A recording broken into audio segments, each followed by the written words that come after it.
राधे राधे दोस्तों, कैसे हैं आप सभी। आई होप आप लोग सभी अच्छे होंगे। तो आप लोगों को मैं कुछ दिखाने वाली हूँ जो कि मैंने मीशो से मंगवाया है, बहुत ही सस्ते दाम में और बहुत ही अच्छा, जो आपको भी बहुत पसंद आएगा। तो ये देखिए, मैंने एक ब्लाउज़ मंगवाया है।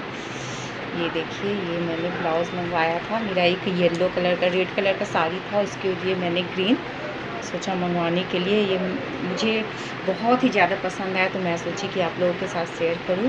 एक ये ब्लाउज़ मैंने मंगवाया है। ये देखिए, इसका कितना अच्छा वर्क किया हुआ है, बहुत ही ज़्यादा, बहुत ही सस्ते प्राइस में है। अगर आप लोगों को लेना होगा तो मुझे कमेंट कीजिएगा, कितना मैं आपको प्राइस और लिंक भेज दूँगी।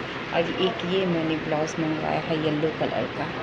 ये ग्रीन और येलो आप किसी भी साड़ी पे पहनिएगा, बहुत ही ज़्यादा अच्छा लुक आएगा। ये देखिए, इसका ऐसा है, बहुत है। तो कैसा लगा मेरा ब्लाउज़ कमेंट में ज़रूर बताइएगा। राधे राधे। Bye bye.